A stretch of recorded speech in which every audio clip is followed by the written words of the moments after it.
एमाले सरकारले आफ्नो सत्ता र शक्तिको आडमा प्रदेश सांसद रेखा शर्मालाई मुद्दा नलाग्ने बनाएको थियो।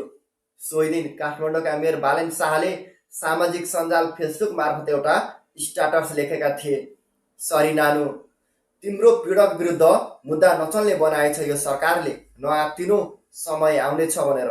पक्कै पनि त्यो समय आज आएको छ। बालेन शाहले बोलेको काम आज व्यवहारमा परिणत भएको छ। रेखा शर्मा पक्राउ परेकी थिइन्। काठमाडौँ महानगरले आफ्नो क्षेत्र अधिकारभित्र पर्ने सबै सामुदायिक विद्यालयहरूमा सर्वेक्षण गरेको थियो। सर्वेक्षणमा आफ्नो बुबा आमाबाट टाढा भएका बालबालिकाको सर्वेक्षण थियो। जब सर्वेक्षण टोली सर्वेक्षण गर्दै ती बालिका अध्ययनरत स्कुलमा पुग्यो र ती बालिकाले आफूमाथि पनि बाल शोषण भएको कुरा बताएकी थिइन्। विगत 6 वर्षदेखि आफू घर जान नपाएको, दसैँमा समेत घर जान नपाएको र आफ्नो आफन्त र परिवारसँग भेटघाट गर्न नपाएको कुरा बताएकी थिइन्। आफूमाथि कुटपिट हुने र शोषण भएको कुरा पनि बताएकी थिइन्। त्यसपछि सर्वेक्षण टोलीले ती बालिकालाई तत्कालै उद्धार गरेर बाल संरक्षण गृहमा राखेको थियो।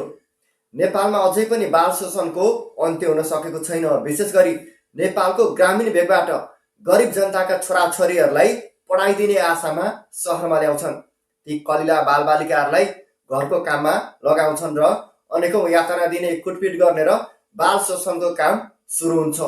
यो बाल शोषणको अन्त्य गर्न पनि काठमाडौँ महानगरले आफ्नो क्षेत्र अधिकारभित्र पर्ने सबै सामुदायिक विद्यालयहरूमा सर्वेक्षण गरेको थियो। नेपालमा बाल शोषणको अन्त्य होस् र यस्ता बाल शोषण गर्ने व्यक्तिलाई कानुन अनुसारको कारबाही होस्।